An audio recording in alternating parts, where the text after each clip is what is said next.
Spinning wheel. All right, we got to get one more Facebook group in here before we're officially going for an episode of Building the Broncos, or Broncos for Breakfast Part 2, second breakfast for you Tolkien fans out there. But welcome in, guys. It's Tuesday night, running a little late, a little bit. I know typically we're pretty on time, but that's okay. You guys are fine. You're waiting for your Broncos, and hopefully this will be a show worth waiting for. Scott, how you doing, bud? How was dinner?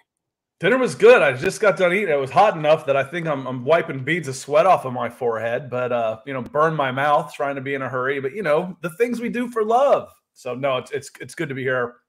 I'm enjoying doing this. I'm looking forward to having Carrell back. But while he's gone, it's an honor for me to fill in for him. Yeah, we do miss Carl. It's a little bit touch and go right now with what his situation is as far as coming back to the U.S. But we'll cross that bridge when he gets there. He's fine. He's safe. Nobody panic. Nobody send the National Guard or whatever the heck would go on over there. He's good, but we'll see what happens there. But guys, yeah, let's get right into it before we even get to the super chats. Of course, this is Building the Broncos. Every Tuesday night, we're going to be going live at 6 o'clock Mountain Time, God's time. Typically, it'll be Carl and myself, but today it's Scott and me.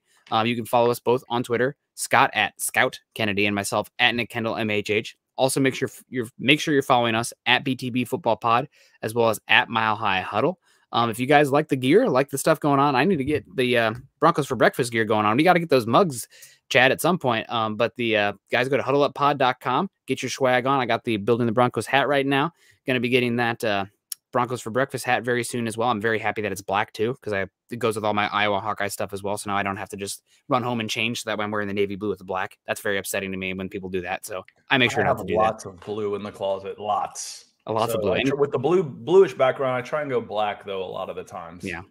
My grandfather-in-law recently passed, but he always would say any color as long as it's blue. So I try to live by that. So that's a good phrase.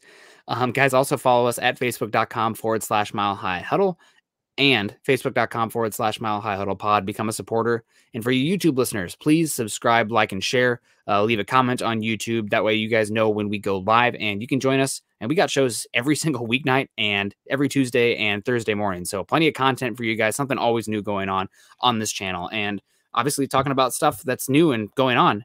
Scott, we have a giveaway that's winding down here pretty soon. Yeah, we're getting close. The idea was 100%, 250,000 stars, and they will raffle off the Justin Simmons jersey like they did the Von Miller jersey, won by Howie frickin' Day. I just like saying that. Appreciate that. Won it last month, and 96% complete with 10% of the month left. I feel good about this one. Just under 10,000 stars left. If you look at the top this month for top stars, you see Samisi Muti, Michael Ranquillo, Randy Jones. We scroll down just a little bit more. We got Zeus McPeak. I still feel bad calling him Zeus. I do not like calling people by their nicknames unless I know them, but I feel like I know Zeus, so that's close enough. Joshua Shadow, Travis Weber, Gary Leeds Palmer, big supporter of all of our shows, Chris Hernandez, Peter Middleton, and Claude Riley rounding up the top 10. Now, in order to be eligible for the raffle, you need to have at least 500 stars. And on YouTube, I don't have that the top 5 hasn't changed if you've watched that. The top 5, if you make the top 5 on YouTube, you will be included in the raffle as well. So we're not forgetting our YouTube audience. And the here we go. Michaela Parker, Chris Hernandez, Mark Langley, Stu Zeus McPeak, and Christy. I don't know Christy's last name, but she goes by KR on here. So and then just outside of the top 5, Seth, Brian, Naj, Kiaka. So it's been a good month with Mile High Huddle and all of the different channels and avenues that we produce content on. And it's been a good month for the Broncos. 3-0, some Broncos better than others. Isn't that right, Nick? Hello, Nick. Nick? Did Nick freeze up on me? Did I freeze up on everybody else? He looks awfully still there, doesn't he? So, someone want to type in the chat and say, hey, Scott, you're good, but Nick's frozen up again. That's what's going on with the Facebook and YouTube. So, appreciate you coming in. And, Nick, are you back with me?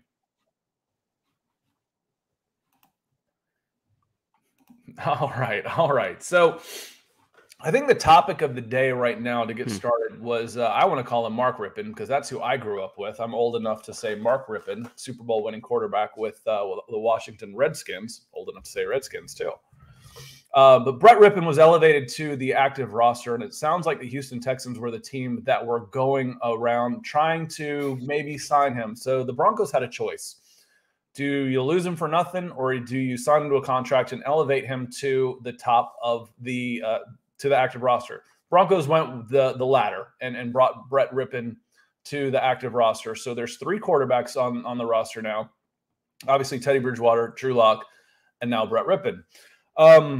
I don't know what that says, honestly, long term, other than, hey, we don't want to lose this guy. Maybe you do almost a sign and trade type of thing where if you want him, we're going to sign him. Now you're going to have to give us something for him. Could be part of the action. As we look forward, though, to the Baltimore Ravens, before we get to the Baltimore Ravens, I want to talk a little bit of New York Jets. The New York Jets last week, I know one of the big topics since that game was, the Broncos aren't getting the respect they deserve, et cetera, on, playing against the teams they've played are 0-9. And to that, I say, who cares? Who cares? Respect doesn't matter. You know where respect actually does matter, where you can actually make a difference with it, is in Vegas. Look at the lines. If you're not getting respect, check and see what the lines say for the Denver Broncos, because that's where your respect come in. If you're not getting any respect in the lines, then you've got a chance to make some money. But this isn't college football. There's no pretty wins. There's no how did you beat the spread or not. It doesn't matter. At the end of the day, it's just a matter of, did you keep winning? Did you beat the teams you needed to beat? And are you in the playoffs or not? Right now, who else was Denver supposed to beat? 3-0. They beat the teams put in front of them handily, I might add. And it sounds like Nick is back with us. Oh, man. Went missing in action there for 1 second. The internet, sometimes, especially around 5 o'clock, I think everybody gets on. And rush hour at Nick's house. Yeah, things just kind of fall apart. But we're here. We're doing okay. We're hanging on. And that's something the Broncos have not been doing so far. They've been beating these teams handily. I heard what you were talking about there. And what I love, and this is something that, somebody being involved in the game and talking with coaches over the time, especially at the lower levels, high school and college. Broncos right now, they're still a young offense, and they're doing something right now where they're winning football games pretty handily, and they're still making mistakes, and they're having very coachable moments in these wins where it's not even that close, right? Like Javonte Williams, Noah Fant, both these guys making mistakes in this last game, didn't have great games. And you got Quinn Miners not having the best game either in limited action. Natane Moody had a solid game. But these guys, they're learning as they go, and they're making mistakes, but they're not costing the Broncos games right now. And the coaches can come back and say, see, look what you did right here. XYZ, you got to do ABC. And we're still winning, but now they have stuff that they can correct. So it's honestly the best case scenario for a coach that's trying to build something with this team, which is what's obviously happening here for this team this season. Yeah, leading up to the playoffs, you might see a team bump their toe, and lose a game or something like that. And you hear coaches say all the time, honestly, that's the best thing that could have happened to us. It brings everybody back onto a level and says, we're not that great. We've talked about this before, Nick, where you don't need that now. It's only 3-0. You're not saying, oh, yeah, I'll also be okay. No, you always want to win all your games. But what you're saying is there's mistakes being made and you're still winning. So you still have those teachable moments without having to actually lose the game. So, yeah, you can turn a negative into a positive pretty easily. Yep, and if these guys are playing perfect, what are the coaches even going to say to them? You got to keep these guys engaged and moving forward, and hopefully you're going to see that with this team. But speaking of moving forward, I did see there was a $10 super chat, but because I had to leave and come back, it's gone now. I don't know if you have the ability to pull find it on. I was just looking. I'll find it. I'll find it, and we'll drop it in there real quick. So if you can monologue for 60 seconds, I'll find it. We got Nathan here too, coming in here. Nathan Lee Tuala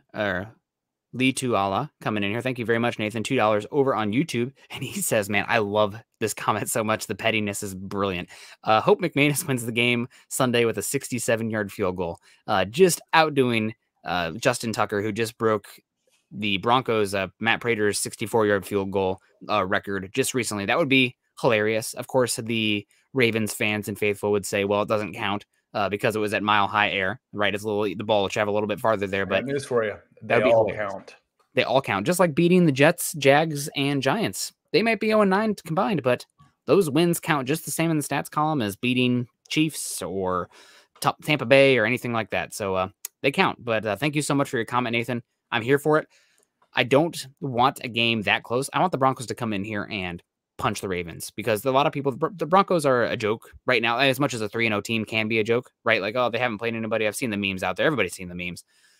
If they come out here and stifle the Ravens and beat them by, a touchdown plus, people can be like, okay, Denver's here. This defense is real. Teddy Bridgewater steering the ship. This team can hang with about anybody. Yeah, there was I didn't see the other super. I don't know. I think we may have been seeing things. So if you happen to get one, hit us up on Twitter or something. But I checked the back end, and so far the only one I saw was Nathan on there. I honestly think that Denver's holding some back. I really do. They haven't had to show everything. Do you really? It's like, we'll go in and kick a field goal. I'm okay with that. We'll extend the lead again and again and again, and not show everything we have to show. I firmly believe the Broncos have been holding back because they've been dominating these games. Even if it's not on the scoreboard where you're winning a college football style, 70-3. As far as the NFL go, these have been 3 of the most dominant consecutive victories you're going to find. Yeah. And advanced analytics even say that the Broncos should have been won by more. I mean, they've left points on the field, and there's been some fluky touchdowns given up as well. You have Alberto Cuebanam fumbling the ball with goal-to-go situation. You have Javonte Williams fumbling it on 1st and 3 from the New York Jets 3. I mean, that's a touchdown, right? That should be a touchdown. You got 3 chances. 2, and on a small sample size, 14 points is a lot. Yep, and then you have the 100-plus yard kickoff return. I mean, you're going to see, maybe you won't see that again this year. Probably, everyone knock on wood, because Denver's deep special teams is a wild ride. But you're probably not going to see another special teams touchdown given up by the Broncos. So that's another fluky one. And then Daniel Jones running in as the clock expires, as the game is over. I mean, that's 28 points right there. That could have gone the opposite way. So while the Broncos will play nobody, they're whipping these teams right now. It's not like that's 10 points a game. Yeah, 10 points. That's a lot of points. Claude, as Claude Riley says here, with this, appreciate the stars, Claude. A win is a win. Go Broncos. Yep, it's not like college football where you have to, impress the selection committee or anything like that. The beauty pageant of winning big. They all count the same in the NFL. You don't have to. Broncos don't have to apologize to anybody for beating the teams that are in front of them. Start talking about winning and Gino Torretta, or not Gino Torretta. I was trying to go with a Fast and the Furious reference where he goes with winning, but I blew it. It's okay. That's okay.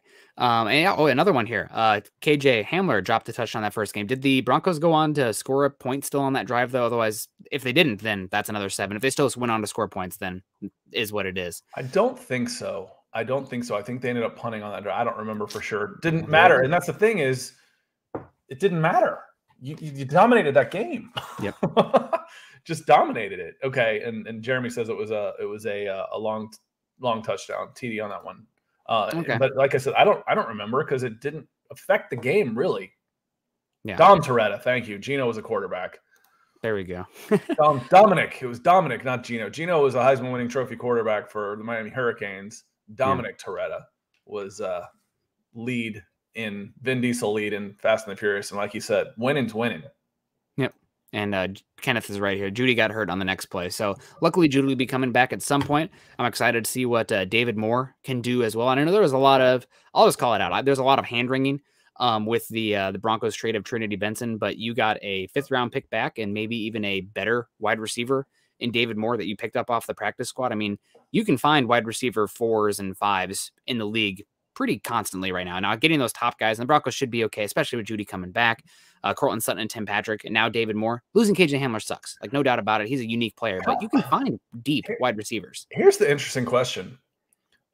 The Carolina Panthers are 3-0, and they're paying about half of the Denver Broncos salary too. So they're funding 2 3-0 teams this year. Yeah. So Carolina, good on you. Appreciate it. You guys could be really good, really, really good if you spend all that money on your own team. Yeah, no, that's that's true. They are 3-0. They look pretty good. That defense looks good. They just got a good trade also. Bringing in CJ Henderson for a 3rd, which, I mean, CJ Henderson's had that's given up. Now, if you're a quarterback, you get 2 number 1s out of that. But since you're a cornerback, they were trying to get rid of. That's a pretty good risk. I mean, that's That's a pretty good risk reward to send a third for him who went what 10? 9? Okay, went 9 Yep, just a year ago. 9. Yep, because the Broncos were picking. No, who was picking 10? 10 was maybe the Browns. AJ Terrell went pretty quick right 16. after that, but Yeah, I don't remember if he went 10 to the Falcons. Yeah, I think Terrell went 16, which was great because that's who the Raiders want, and they ended up taking Damon Arnett, who has been terrible. Which is I'm all about the Raiders making bad picks. I saw somebody earlier before my internet completely went out saying, "Oh man, it'd be great to see the Broncos and the Raiders play a 5-0, 5-0 versus 5-0 in a couple weeks." No, it wouldn't. Screw the Raiders. You think I'm cheering for the Raiders to win 2 games? You're out of your damn mind. You don't have to worry about getting people to tune into a game. This is the NFL. People are watching the NFL. I hope the Raiders are 3-2. Hell, I wish they're 2-3. I hope the NFL takes away a win of theirs. They didn't deserve it. So that's what I'm about here. I cannot stand the Raiders. So how much have you watched? Because the other person that got signed with the 2 guys going on IR was David Moore, the wide receiver. David Moore got signed to the practice squad either yesterday or the day before. And got signed to the full squad again, and that's who I was referencing. He got $1.2 million signing bonus, and I don't think he played a snap for Carolina. So they're paying. He's sitting there counting his money from Carolina while he's playing for the Panthers, same as Teddy Bridgewater. I haven't watched him a ton. I can just look at the basics. 6 foot, 215 pounds. That's a big receiver. That's running back size and a wide receiver skill set.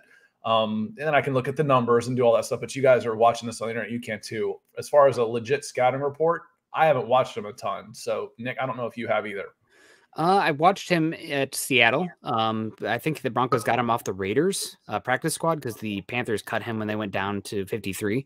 And I think he's been a pretty good receiver. He's somebody that they had him and they were using a lot of 11 personnel in Seattle.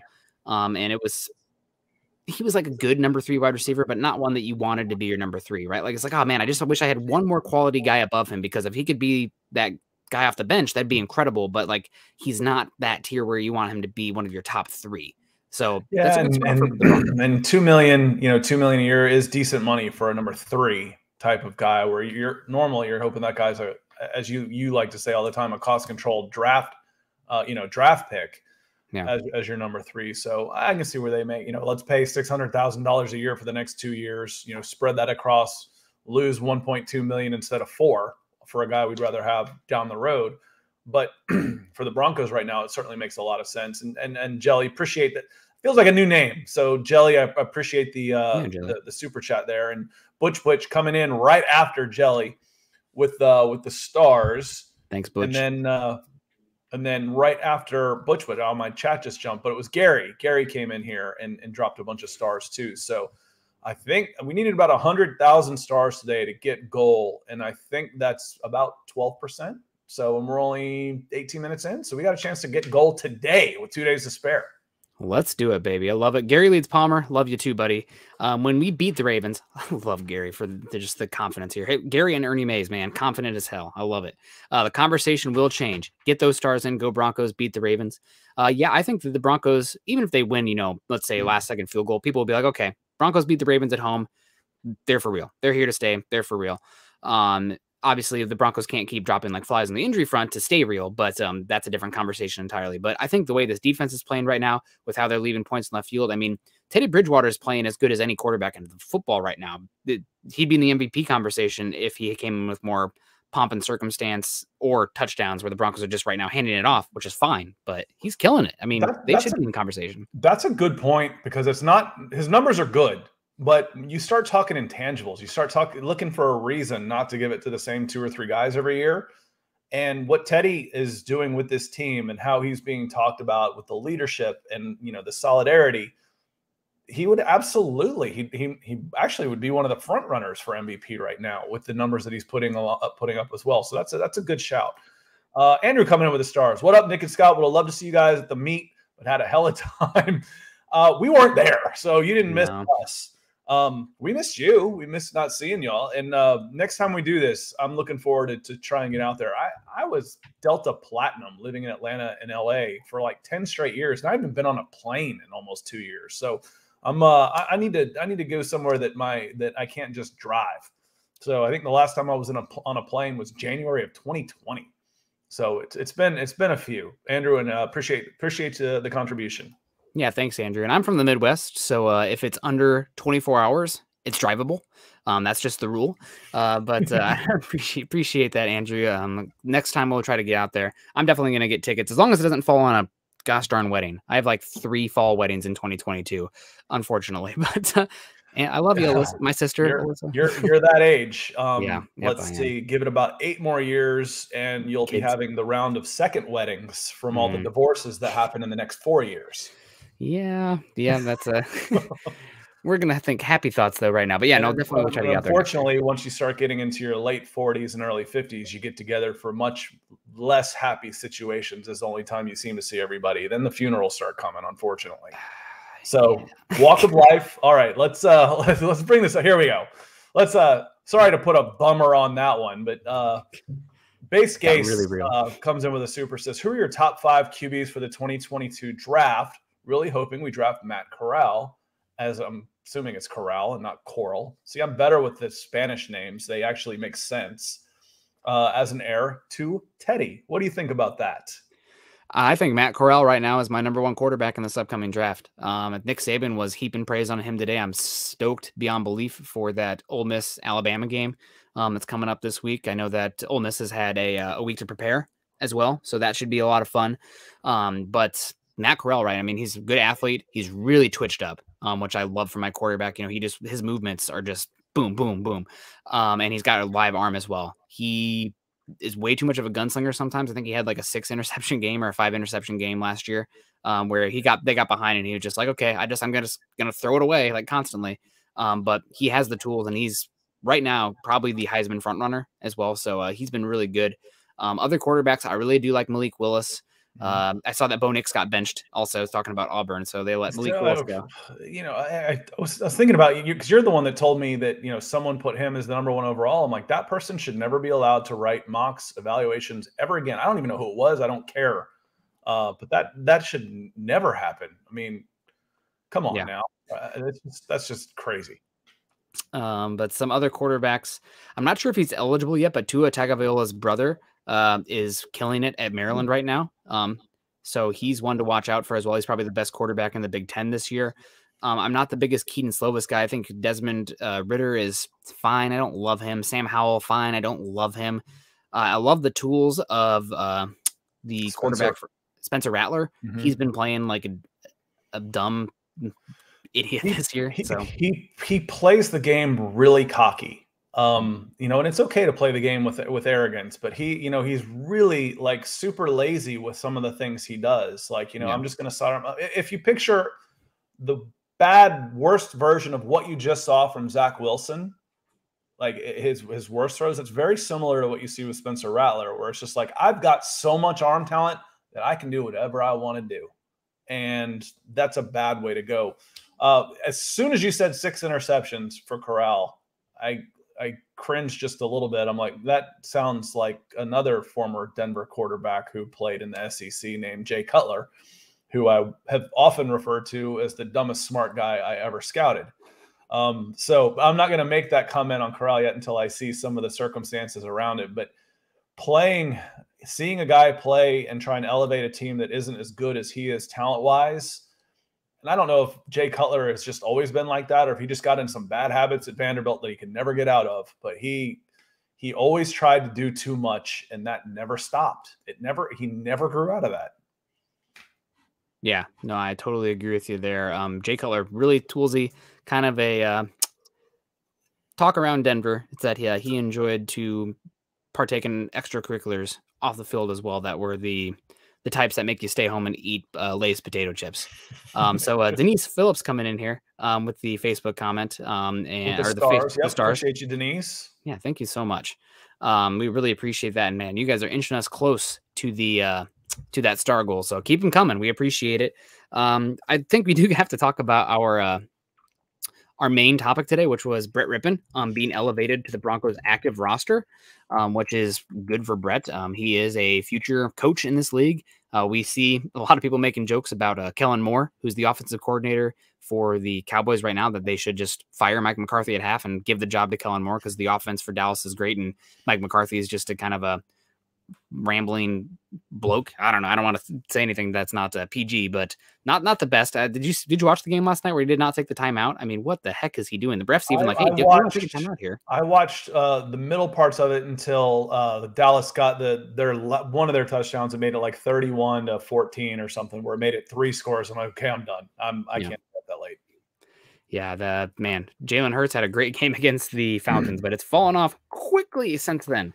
So we'll see what happens from there. But we want to talk a little bit about Brett Rippon, and we have the comment here. I think Mike Kliss quoted this one as well, saying that it's from Jay Tust at KTB or KTVB Sports Guy on Twitter, working for down there in Texas, in Houston, saying, according to a source, the Texans were the ones who showed interest in Denver quarterback Brett Rippon, escalated quickly, forcing the Broncos to make a decision. Rippon, who's in his 3rd NFL season, has appeared in 3 games for Denver and is 1-0 as a starter. I think Benjamin Albright also said that it was Cleveland. The Cleveland Browns showed interest as well. I'm not sure exactly how accurate that one is. I feel like that one kind of got walked back when it came out that it was actually the Texans. But either way, Brett Rippon now on the active roster. The Broncos have 3 quarterbacks. Any thoughts here? I mean, obviously Brett Rippon we haven't seen that much of him. He's very, very limited in what he can do. Very smart guy. The Broncos rave about him being like an extra coach in the quarterback room, but probably not a guy you want to see on the field. Well, I think, there we go. That's what it is right there. James has the answer, and this is what it's all about. We're going to trade Brett Rippon for Deshaun Watson straight up. No, just kidding. Does it make sense? Do you do sign and trades? Now that he's elevated, now if you want him, send us a 6th or a 7th. You're not going to get him for nothing. We'll pay him a week's game check. If you want him, we want something for it. So that makes sense to me. I mean, he's not going to play. Why have him on the active roster? It costs you. You had an open spot anyway, but it makes sense to me that now you can have a trade for it. You're not going to get him for nothing. We'll sign him, and then you can send us a draft pick. That makes sense to me. Yeah, it makes a lot of sense to me as well. Do you think that this means anything for Drew Lock? I know a lot of people were like pointing at like, oh man, trade Drew Lock. I know there's a lot of memes of Drew Lock like in the Steelers uniform or an Eagles uniform or a Texans uniform. Any thoughts about potentially moving Lock now? No, I don't think it means anything. What's the minimum NFL salary right now? It's like $600,000. So divide that by 17 weeks. You're talking $45,000-$50,000 a week. So, in soccer, they talk about getting paid for the week. So he's $50,000 a week that you can now trade him and get a draft pick for it. And how long does it take you to do that? Is it worth that much in order to get that pick back? So it wouldn't surprise me. That'd be my guess. That's what makes the most sense to me. Does it mean anything for Drew Lock? No. Brett, you can run Drew Lock out there as a starter and feel pretty good about it. You can't say the same thing for Brett Rippon. If Drew Lock was gone and Teddy Bridgewater goes down, you're in trouble. You're in deep trouble. And this doesn't have any impact at all, in my opinion, on Drew Lock.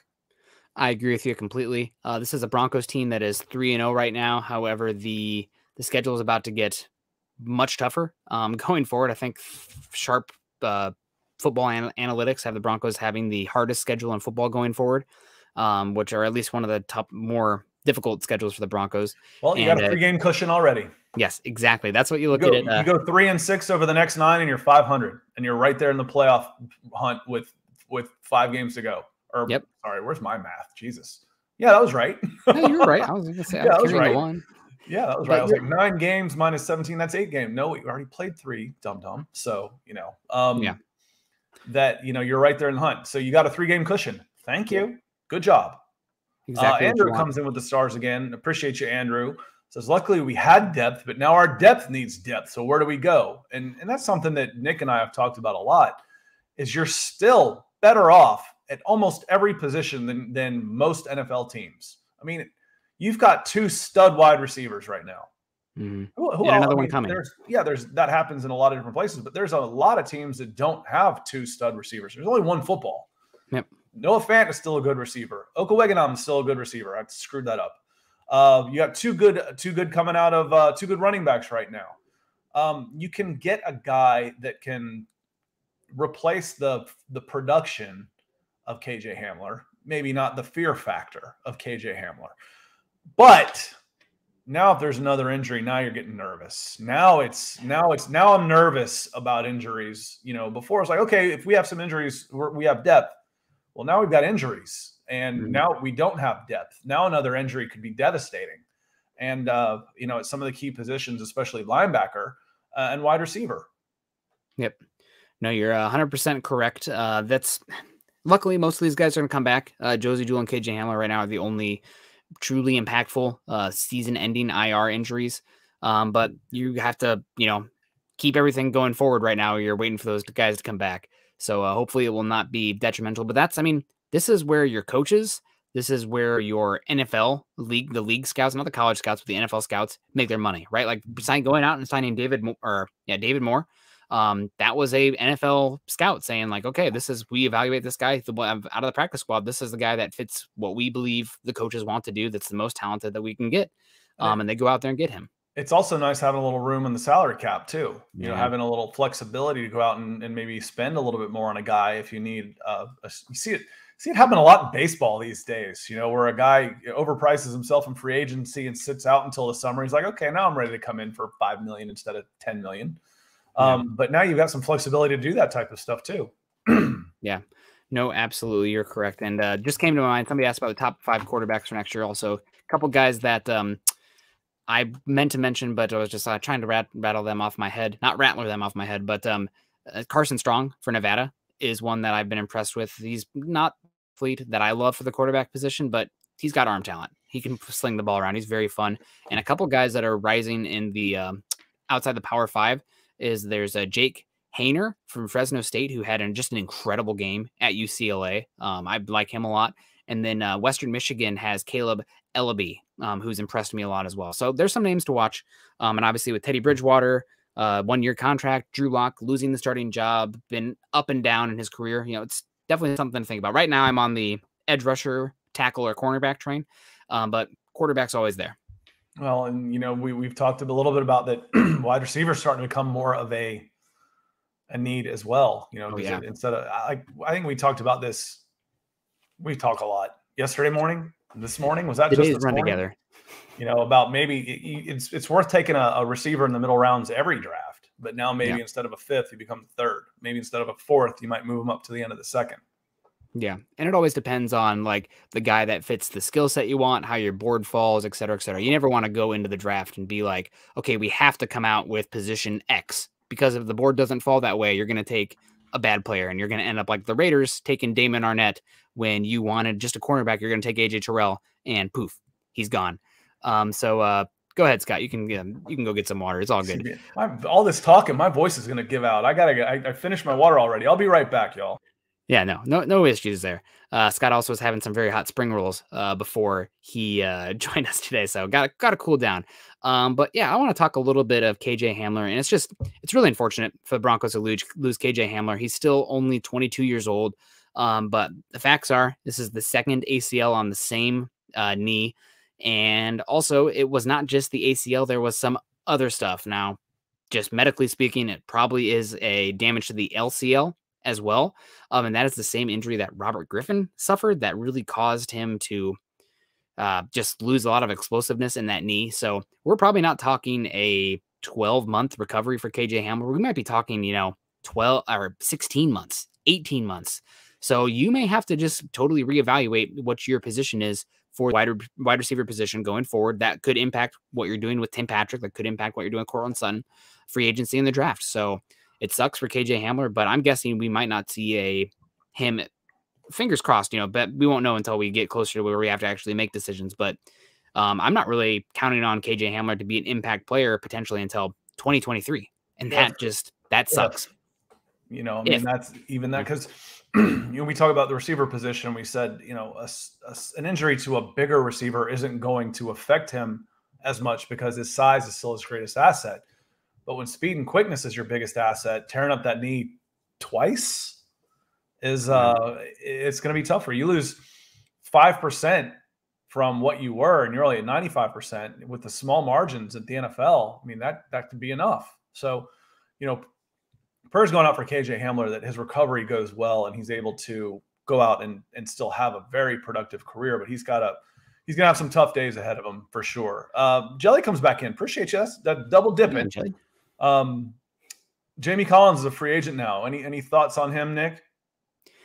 Jamie Collins looks old and slow and is detrimental in coverage, and I'm not sure that he fits what the Broncos are looking for from the linebacker position. I wouldn't be shocked if he crawls his way back to the Patriots or ends up in a Bill Belichick disciple defense with the Miami Dolphins. But I'm more, honest to God, I'm more interested in seeing what Micah Kiser can do at the linebacker position than spending that cap money at there, or not just Micah Kiser, obviously, Justin Stranad and Alexander Johnson there. But I don't have any interest in Micah Kiser to be completely, or excuse me, Jamie Collins, to be completely honest. I thought he's looked toast for a few years, and I'm not looking to spend money, just spend money. You're going to need it this offseason. You got quarterback questions, you got Von Miller questions, you got wide receivers that you got to pay. So I want to hold on to that cap. Seth, also linebacker is a position where like it's good to have depth there, but it's not like you're rotating those guys crazy like you are your defensive line, your cornerbacks, your wide receivers. So I don't know if it's worth it to spend that much money on a guy who might not even be a starter for you. Seth Harmon coming in. I love that orange. $20 super chat over on YouTube. What do you guys think of Golden Tate's production would look like in Denver? Apparently there's some stuff off the field that has some issues for Golden Tate. That people are avoiding him right now. That's one of the reasons that he's not signed right now, it sounds like. So I think he would be fine in Denver. I think he's a very fun player as well. Like I really enjoyed watching him at Notre Dame when he was there, and I thought he had some good years with the Seahawks and Detroit and everything. And he had a great year with Pat Shurmur with the New York Giants as well. But I think the Broncos signing David Moore is probably, unless, there's a setback with KJ Hamler or God forbid something happens to one of the other wide receivers, maybe then you talk about that and, overlook some of the issues. Cause like somebody like Emmanuel Sanders wasn't a saint for the Broncos. If you can play ball, you can play ball as long as they're not committing felonies, I guess. But yeah. He's also 11 years, 700 catches later. How much tread's left on the tire for Golden Tate for again, a bigger receiver can lose a step. And Golden Tate, I remember scouting him in high school, and he reminded me of one of my all-time favorite SEC receivers, Josh Reed, who y'all might not remember at all, but he played the receiver position like a running back with hops, really good after the catch. And he ended up becoming a much better pro than Josh Reed ever was. But that was, I remember seeing him play, which tells me he's old. If I scouted him in high school, that means he's old now, because I've been doing this for a long time. 11 years. He's 32 years old. I'm looking at it now. He's 33. Just turned 33 August 2nd. So production, 25 catches, 450 yards, somewhere in that neighborhood. Is that worth bringing him in, or are you better off trying somebody else?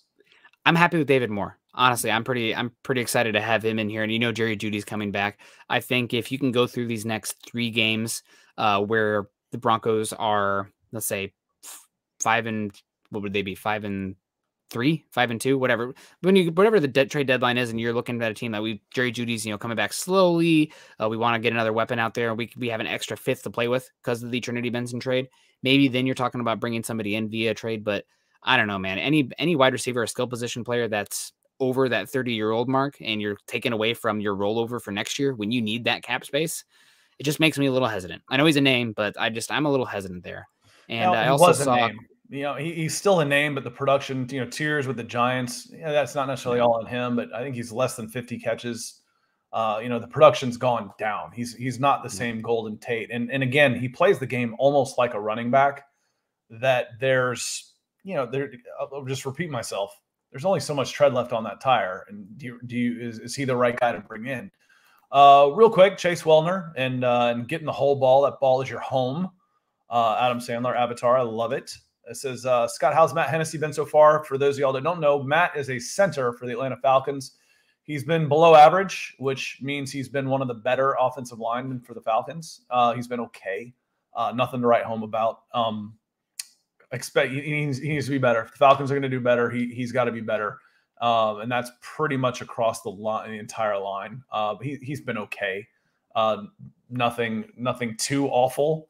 But Not very good either. Appreciate the super chat. And we will be on, Nick and I will be on to talk Falcons tomorrow morning at 10 a.m. Eastern. We're going to talk Falcons Giants. So we'll go over some of the previous opponent for the Broncos and the Giants. And then we'll look forward to the Washington football team as the Falcons finish with three in a row. They play 3 NFC teams East in a row because they've already played the Eagles. They get the Giants, and then they get WFT next week. So appreciate you, Chase. Yeah, thank you so much, Chase. And I think somebody asked also any wide receivers to watch in the upcoming draft. I was looking for the comment where you're talking. I could not find it, but I'll be fully honest with you guys. I'm a full-blown Big Ten homer. I watch a lot of Big Ten football. Yeah, you can be. So you don't get to see many receivers then, is what you're saying? The Big Ten this year, I would say, I'm kidding. Yeah, but this year specifically, I think the 3 of the best wide receivers in college football play in the Big Ten. Obviously, you have both Ohio State guys in Chris Olave and Garrett Wilson. But there's 2 really underrated wide receivers in the Big Ten right now. And you watched the Auburn Penn State game. Jahan Dotson, number 5 for Penn State. That dude just made plays constantly. He's really a talented wide receiver. I was more watching it from an Auburn point of view where I'm like, does Penn State keep screwing around when this guy's throwing 95% and they can't put any pressure on him? Why are they running trick plays and doing stuff? Yeah. That wasn't Tony Franklin? God, James Franklin. James Franklin. Tony Franklin was like New England Patriots quarterback in like the class of 83 or something. See what happens when you get older and all these names start going together. I can't believe these 6-year-old announcers can pull it off, honestly. But I was joking about the speed because 4.4 guys can come from anywhere. They come from anywhere. It doesn't matter. Skill position players are fast all over the place. When you hear the term SEC speed, which everybody rolls their eyes on, they're like, well, we got a guy that runs a 4.35. Yeah, he's fast. SEC speed is in the front 7. The difference between SEC speed versus other speed is in your defensive tackles, defensive end, and linebackers. That's where the speed comes from when you hear the phrase SEC speed. Not cornerbacks and receivers. Everybody has fast cornerbacks and receivers. Yep, it's the NFL big boys that's making the SEC up there. But the other wide receiver that I like a lot that's caught my attention watching Maryland is Dante Demas Jr. So another guy to watch out for there if you're looking for maybe a wide receiver to keep an eye on. I want to talk a little bit also. John Brown, he's somebody who the Broncos maybe have been linked with as well. I think, again, probably not likely now that David Moore is here. John Brown has tried around a few teams so far this year. He's another one who's over 30. He has had injuries. He also has sickle cell trait, not full-blown sickle cell anemia, but sickle cell trait, which could deter the Broncos or him from coming to Denver. He did play in Denver before he found out he had sickle cell trait, but still, it's something that you have to take at least put that in. It's a variable when you're deciding if you want to bring him in or not. Well, I'm trying to look up the Falcons team stats because he was brought in for a workout with the Atlanta Falcons. And let me see if I can find their leading receiver.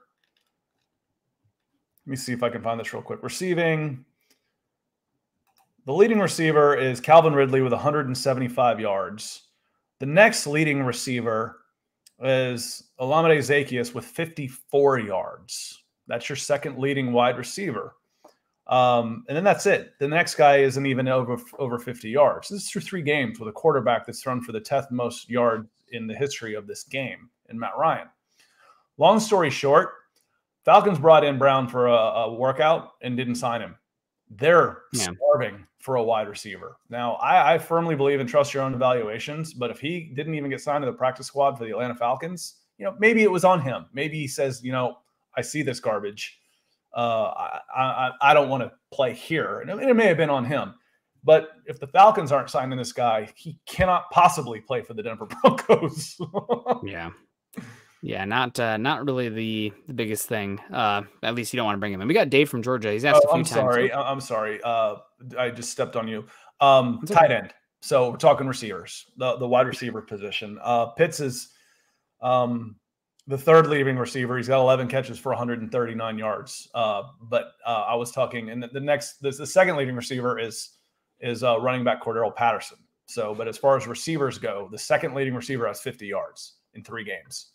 So, yeah, not great. And they didn't sign John Brown or offer him a contract, best I know. Not great. Dave from Georgia asking about JT Daniels from Georgia as a draft pick. I I'm a tools guy when it comes to the quarterback, at least for the beginning eyeball test. There's a reason. One of the reasons that I wasn't so big on Mac Jones. Now, obviously, he could still be successful, but like it's a foot in the door conversation for me when it comes to the quarterbacks. You know, you have the big guy with the big arm, and then after that, it's the work ethic, the intelligence, making the right read, accuracy, etc. I just don't see the tools from JT Daniels. I think he can be a fine, maybe a day 2 pick.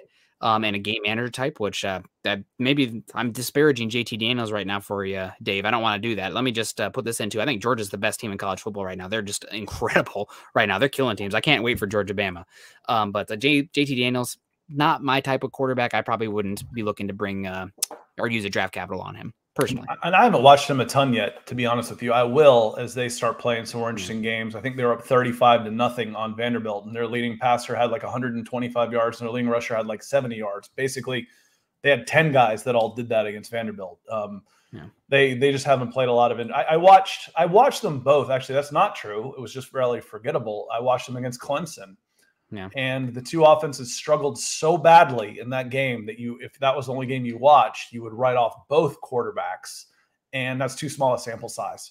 So I'm not ready to give up on those guys for sure. Lawrence Rivera came in with the Stars a little bit earlier, and you'll have to put this in here if you were talking about the wide receivers, big receivers. I love big receivers. So we need someone big that can use his body to truck someone. We got the cash. Could be talking about running back. Could be talking about a lot of things in this sport. I'm a fan I'm a big fan of the big wide receivers. Like I said, you see that one play to Tim Patrick up the right flank, and he's open because he's big. One-off coverage, throw it up and see what happens. But appreciate the contribution. Yeah, and I wanted to get back in earlier too. Let me find the Stars. Stars are a little bit harder to find. Takes me a little bit of work. So apologize. I missed you guys at the Mile High Huddle meetup, and I missed you guys too. We've been doing this a while, and like I said, we're gonna make this happen. I'm gonna get out there next time because I miss meeting everybody. I've been part of these online communities for so long. I know how important they can be, and it's fun to get up and meet people face to face. So we'll make that happen next time. Appreciate you, Shane. Yeah.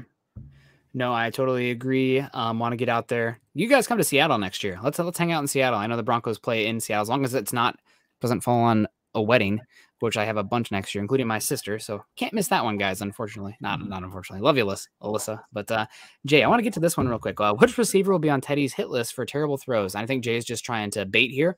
But I want to say there is obviously the throw that got KJ Hamler injured, which was soft contact, right? He didn't get absolutely creamed, but he came down weird. But there was a throw in the exact same area of the field, similar looking route to Tim Patrick that Tim Patrick came out with, and it was a beautiful throw. And you're hoping your guy to go up there and get it. That's football sometimes, right? Like that's just gonna happen. So I don't know. This talk about Teddy Bridgewater and hospital balls, not for me. Not about it. I don't know what's going on there. Was it a bad decision? Yes, but I've seen hospital balls. I've watched Iowa Hawkeyes quarterbacks over the last few seasons. I've seen them many times. A lot of times they are just the wide receiver can't even make a play on them. I would not put that in there though. No, the definition of a hospital ball is leading somebody into a big hit, not throwing a jump ball and having somebody come down wrong. Was it a bad decision? Yeah. Was it a bad throw? Yeah. Was it a hospital ball? No, absolutely not. The way I described it earlier was that would basically be like blaming a shooting guard for missing a three-pointer and your power forward goes up for a rebound and comes down and twists his knee. It was his fault. He shouldn't have missed a shot, or he should have passed it harder. That's nonsense. What are we going to what are you going to tell guys? Not to jump up for contested balls? Is that your solution to this? Is don't jump up for contested balls. The ball's in the air and you're in traffic. Don't go up and get it because you might get hurt. Yeah, that's nonsense. Anyway.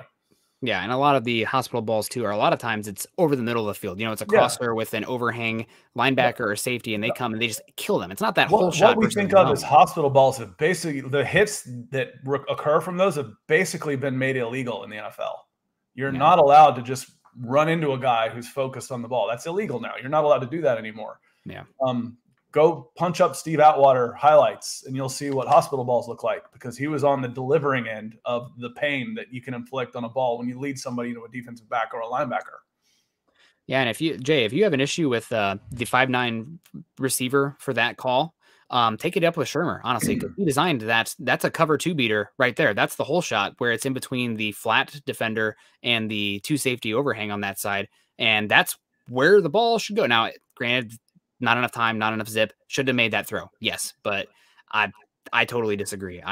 Bad throw, but I just think yeah. And I'll go with Jeremy on this one. Was it a bad throw? Yeah. Was it a bad decision? Yeah. Is that why KJ Hamler's hurt? Nope. That's football. It happens. Yep. And that's, I mean, I remember, I don't know if you probably didn't watch, but Broncos country will remember there was a big debate on, it would have been 2018 when the Broncos played the Chiefs and Case Keenum threw a terrible ball that the Broncos could have won. And everyone was like, oh, why did Demaryius Thomas slow down? It's cover 2. He is he's throttling down for the space. Otherwise, he's going to run right into that safety. And Case Keenum just throws it almost essentially out of bounds. Like that's the spot where you got to throw that ball. So it's just, not everybody has to know coverage. It's fine, but that's the thing. And Kiako, appreciate the shout out. I know how much you mean to this community and how much you mean to the Mile High Huddle guys. And I got to see you at least on the gut reaction on there. So I'm glad I got to get to see you, even if I didn't get to meet you in person or meet all of y'all in person. And Brandon Reagan coming in and says, what do you think it would take to get Sterling Shepard from the Giants? And Nick would be better at this than me, as far as what is the going rate for a number 1 wide receiver? Because Sterling Shepard, I believe, is a number 1. He's I love he's a number 1. So, what does it take to get him? He's probably 5 years into it. So he was about 27, 28, still in his prime. And a legit number 1 receiver who can make the contested catch, who can run after the catch, can make the hard. He can do it all. He's just a great wide receiver. What would it cost you to get a number 1 wide receiver in his prime? It's going to start with at least a first-round draft pick, don't you think? Oh, for Sterling Shepard and his big contract with his injury history, I was going to say a 2. I mean, we know how if it's not a quarterback. I mean, CJ Henderson just went for a 3, so Sterling Shepard. Yeah, but there's somebody they're saying we missed on this guy. He sucks. We don't want him anymore, and he's a problem. Take him, please. Yeah, that's part of it. I think you're more likely talking about a late 2nd or an early 3rd type of situation for Sterling. Also, just because his contract is big. Now, granted, none of his guarantees will carry over, so whatever team would get him would have just the base salary and the roster bonus and whatnot, and that gives them a lot of leverage as far as negotiating a new contract or moving on. He'll turn 29 before next season too, so getting on in years, but not too bad. But he's great though. I love Sterling Shepard. If he was available and Jerry Jeudy, let's say Jerry Jeudy's ankle is messed up and the Broncos are like 5-2 or something like that at the trade deadline and the Giants are out of it, I would be all about Sterling Shepard. He doesn't have quite the production that you might expect, but part of that I put on the New York Giants offense. He's got 700 yards, 870 yards, only 656 last year, but only played in 12 games. But I think here's what you're talking about, Nick. Here's the one that's scary for his 6 years in the NFL. Excuse me. Game started 16, 10, 16, 10, 12. Yep. So he's missed an entire season over the course of his 6 years with injuries. So yeah, I think you're probably right about that for sure. I don't watch him enough that when I do see him, I'm like, wow, that guy's really good. But I could just be he is really good, but is he dependable enough for a number 1 type of draft pick? Probably not. I agree with you on that one. Thank you. And the issue with that is the contract as well. He's got I think 3 years after this also, and it's a decent sum. And you already have Tim Patrick and Cortland Sutton. Are you making your bed going with those guys instead, or are you going to cut him after trading a high draft pick for him? I don't know, but if you're going for it this year, you think really good about it, and Judy's ankle is still off. It's an issue. And Jay, I think, didn't Judy's issue come after the catch with his ankle issue happening? So I don't know what's going on with the comments up there. But I do want to talk a little bit of Ravens, just dipping our toe in it a little bit. We're going to save the best for Thursday morning when we're talking the Ravens. But I shared a stat with you before you and Chad, before the live stream kicked off, is that Lamar Jackson right now, what an amazing statistic, leading the NFL right now, yards per carry, yards per completion. I mean, that's insane. That's the dream, isn't it? Isn't that the dream? When you got a mobile quarterback, isn't that the dream? I mean, he's running the ball when you need it, and he's making the long throws. He's pretty talented, you know, and there's some inconsistencies in his game, but when he's on, he's the best player in the NFL. When he's hot, when he's on form, as we like to say, then he's pretty dangerous. Yep. And I saw somebody also asking earlier, what does it sound like for the Broncos guard situations with Breisner suffering the foot injury? He was in a boot after the game. And I think Glasgow had a hip injury. I think it's a hip. It's possible that neither of those guys play this week, which is an issue because you have to go up against a Calais Campbell and a banged up, but still effective Derek Wolfe. So it's going to be interesting to see what happens there with the Broncos, especially because the interior offensive line was already struggling, and you're going from Glasgow and Reisner, who were doing better in pass pro than run blocking, and Moody was pretty good last week also. I think he's coming into his own, but it could be an issue, and with how much Wink Martindale loves to blitz, probably the highest rate of blitzing and cover zero in the NFL. The offensive line is going to have to know what their assignment. 50s sitcom name. Wink Martindale. I think he was a Broncos defensive coordinator there for a little bit too, back in the Shanahan days. But no, they're going to have to be really in sync and understand what their projections are on their assignments, because they like to overload the offensive line with their blitzes. And Teddy's been amazing under pressure. And if they're playing cover zero, you have one-on-one routes with either Cortland Sutton or Tim Patrick outside, throw those up. But it'll be a really interesting matchup to see what the Broncos offensive line does. They need to run the ball more efficiently. I don't know if this is the week that it's going to happen, but that's probably my biggest complaint. It's so great not to be bitching and moaning about quarterback anymore. I mean, we still kind of do, but like, it's not always like, well, it doesn't even matter because the quarterback, but the offensive line, interior offensive line, the run game has to be much more efficient. Yeah, and we said going in last week, based on the team you were playing against, the run game was going to get better, and it did.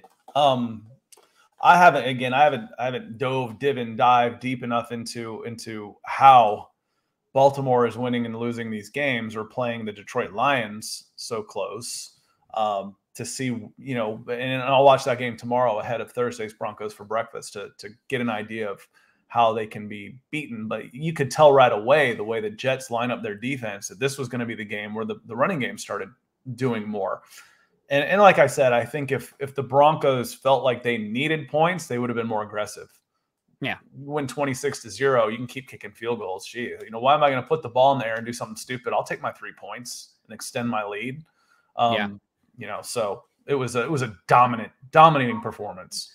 And I do want to, I know every game in the NFL, nothing's guaranteed, but once this game seemed like it was pretty obvious that the Jets were overmatched, the Broncos red zone play calling, a lot of people were criticizing Shermer for that. Why would he need to show his hand, right? Like, your red zone plays need to be those money makers. Like, this is one that's going to break something. We haven't shown it yet. And we're going to guarantee points. Quarterback, this guy's going to be open. Quarterback, go here.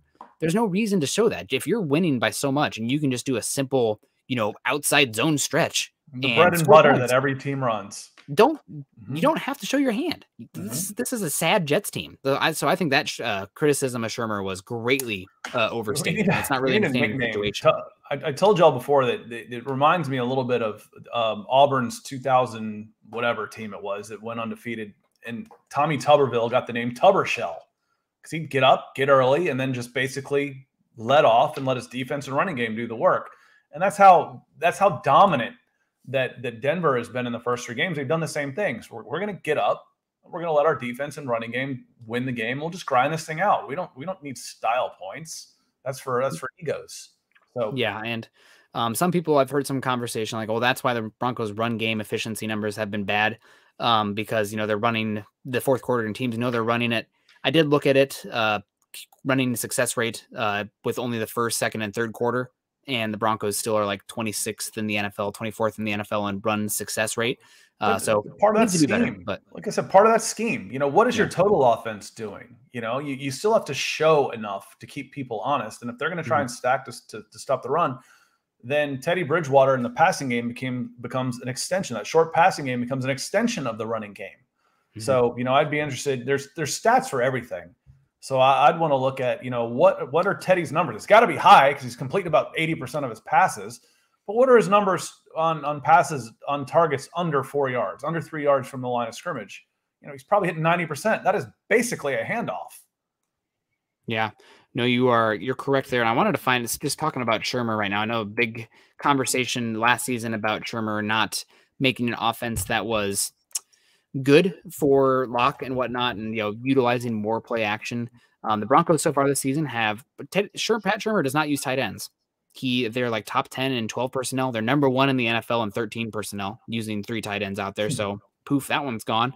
And also, I think the only team in the NFL running play action on early downs more than 50% of dropbacks are the Denver Broncos. Denver Broncos have used play action more than any other team in the NFL. Maybe Shermer finally got the message. I don't understand. I mean, it's kind of harder to run play action constantly when you have these teams starting to mimic the Broncos schematically, where they are showing the 2 deep safeties and then changing at the snap.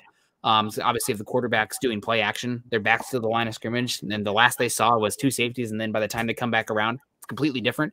That's one of the reasons that makes Vic Fangio's defense so brilliant, especially against a passing game. But really, I mean, Shermer's been good this year. Teddy Bridgewater gets a lot of credit, but I think Shermer deserves maybe an apology from Broncos country as well. And I'm sure that he's grown and learned as well. And having a second year with these guys, a non-pandemic year where they can install an offense actually together. But it's, I think he deserves an apology from Broncos country. Well, and I just want everybody to remember every time that we ask, who's a key player? Who's a key player on offense that you need to look out for? When we ask that to the chat, 7 names pop up. So there's a lot of talented players on this team, and the ball is going to get spread around a lot. I'm looking at it right now as far as Denver receiving targets right now. You only had to throw the ball 25 times, and there were 8 different targets, and no one had more than 5. No one player had more than 5 targets against the Jets. So you're still using players. You're using them fairly equally because you've got a quarterback that can spread the ball around, and you got people all over the place. Makes for a crappy fantasy team. I can't pick anybody on the Denver Broncos for fantasy except maybe Teddy Bridgewater and hopefully one of the running backs, but it sure makes for a good offense when you can spread the ball around like that. Yeah, I know that a lot of people were on him about the last game, and rightfully so, but Noah Fant, buddy, it's time. You are a first-round pick at tight end. You're a team that lost wide receivers left and right so far. And this is a team that wants to utilize the tight end, right? So Noah Fant, you got to play better, buddy. I'm an Iowa homer through and through for sure. I took off my fan hat for the Broncos and put on one for the 2 hats for the Hawkeyes at that point. But Fant's got to play better, so that the onus is on him. He's talking about fantasy there. And the one last thing I wanted to get to before we get on out of here, just a little preview, and we can obviously change our mind. Guys, come back Thursday to dive more into this for Broncos for Breakfast. What are the Broncos? What does Vic Fangio do with Lamar Jackson? I picture a parachute, like a big net. It's like, you're not going to beat us wide because we're going to be like a 3-point line around the goal. That's kind of how I picture this defense. You're not going to beat us long, and you're not going to beat us wide. If you want to try and get 4 or 5 yards at a time up the middle, fine. We're going to hit you. We're going to hit you, and going to make you earn it and make you not want to come through there. And just don't get beat by the big play. Make them the bend but don't break makes a lot of sense against a guy like Lamar Jackson. Before we get out of here, Naj coming in. Says Naj coming in with, "Hey brothers, just tuned in. Hope all is well. With Hamler's speed being his greatest asset, how do you think this impact him long term?" Obviously, we don't know how bad the damage is, but I think this is a much more devastating injury to a player like Hamler than it is to Courtland Sutton. You lose 5% of your quickness and acceleration and your change of direction when you're 6'4". It's not as big a deal. When you lose 5% of it, when you are a speed type of receiver, 5% can be the difference between being a number 1 draft pick and a number 7 draft pick. When you start looking at the combine numbers, where kids start coming out that are 5'11" or 5'10" in that range. So this one scares me. I'm scared. I'm upset for him. I saw it. We talked a little bit this morning, right before we came on. I was watching. It's coming. I didn't remember what play it was or what quarter it was.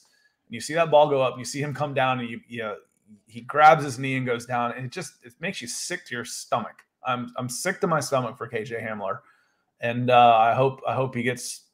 I hope he gets better and gets back out there very quickly. As quickly as possible. Obviously, it's gonna be a year. It's gonna be a year for sure. Appreciate you, Naj. Yeah, thanks so much, Naj. I heard you were at the tailgate as well, so sorry we missed you, but appreciate your contribution to the chat and the community as a whole. I think the big thing for Lamar Jackson before we get on out of here is that he is incredible, no doubt about it, and he's probably the most unique quarterback. Is the most unique quarterback in football right now. And I think a big thing for the Broncos is the offense has to come out hot. They cannot come out and sputter 3-and-out punt, 3-and-out punt. If the Broncos can come out hot, get a lead, it really makes the job 10 times easier for the offense, because then you can start to make the opposing offense at least somewhat one-dimensional. And one thing I'm not as worried about with the Broncos is they are a zone-based defense. So at least, Lamar Jackson, what you really worry about with those scrambling quarterbacks is when you're in man and your coverage guys are not. You have like one guy who's like paying attention to the quarterback, eyes in the backfield, and everybody else is focused on their man coverage guy. Not really the case with the zone defense, right? All the guys' eyes going to be facing Lamar Jackson. You can rally to the football in that case. And so James, we lost connection right now where I can't show the chat's not coming in on this end. So I just went ahead and copied it over where we could just say, so appreciate the stars on this. And it's James, that's a good point. He says, I think we got to contain him like we did Cam in Super Bowl 50. Exactly. Keep him in front of you. Bend. You hate the phrase bend, but don't break. Not me. Almost. I love it. Almost as much as you hate the word prevent. I hate prevent defenses, obviously. But I think it's the right thing to do. If a quarterback's gonna beat you with his legs, make him earn it. They're not all built like Tim Tebow. Tim Tebow liked going 5 yards and hitting somebody.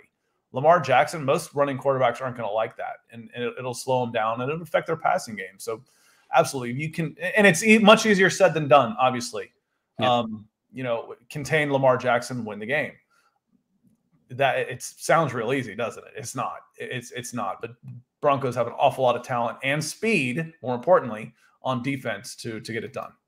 Yep. My biggest thing is score points early, and that's, you talk about Super Bowl 50. I don't think people appreciate enough how much game flow impacted that game. Broncos were up 10-0 like that. Turn them into a passer. Yep. Take away. Make them obvious. Make them obvious. Good call. Yep, exactly. So, guys, went a little bit long today, but we appreciate you. Obviously, you can find Scott on Twitter at Scout Kennedy, as you guys can see on the screen. But I got to let you guys know, for the people who are listening after the fact, we know we got the podcast folks out there that are busy, can't join us right now. That's fine. You can follow me also on Twitter at Nick Kendell MHH. Guys, make sure you're also following us at BTB Football Pod and at Mile High Huddle. Facebook folks, follow us at facebook.com/Mile High Huddle and facebook.com/Mile High Huddle Pod.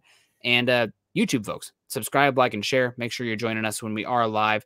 And also, everybody, make sure you're following Scott's channel on YouTube as well. Didn't call that one out earlier. I apologize, Scott. But make sure you go to youtube.com/C/Scott Kennedy. And I'm going to drop his sub link in the chat as well. Didn't go to Facebook because Facebook is freaking out, I guess. I don't know what's going on with Facebook. Come on, Mark Zuckerberg. God. I blame your internet. Yeah, blame my internet. There we go. I'll take it. Just if Teddy had thrown that ball harder, this wouldn't be happening. Okay, I think we have to leave on that one. Thanks to everybody. Yeah, we love you too. I appreciate. I'm just teasing, Jay. We appreciate you too. We have to razz a little bit, right? It's not really a good community unless you have some good-natured ribbon going on. But we'll see you guys. We'll see you guys on Scott's channel tomorrow morning if anybody wants to join for some falafel Falcons or whatever we want to call it in the morning. French toast Falcons. It's all Falcons. Falcons, deep fried Falcons. And then we'll see you guys Thursday morning for another episode of Broncos for Breakfast. Everyone stay safe. Have fun. Enjoy the Broncos being 3-0 right now, right? Like, geez, this is rare, right? We haven't had this right for a while. And a lot of people are like, oh, they haven't played anybody, or like getting upset about it. Like, you've beat these teams handily. Injuries suck, but you're 3-0. This is rare. Enjoy it. If you can't enjoy this, then I don't know what we're doing, right? Like, so enjoy it. Have fun. There's some truth. There's some truth to that, though. Mike just came in. He's got the Alabama avatar. I went to Auburn. I was a big college football fan, and there's certain times when your teams in college football are supposed to win, and I was like, I don't enjoy when they win because it's like they should have won more. We needed a better victory, and I'm miserable when they lose. I need a new hobby. I need something else to do, and that's when I poured myself into the job part of things and stopped being so much a fan of the football. So if you're not enjoying yourself now, go fishing. Go fishing. or do both. But just enjoy the moment, guys. It's a fun season. Teddy's a great guy to cheer for. This seems like a fun team. This city's needed it. It's a good time to be a Bronco fan. So, and also first place in the AFC West, looking down on the last place Kansas City Chiefs. Enjoy it. We'll see you guys later. Stay safe. Go Broncos.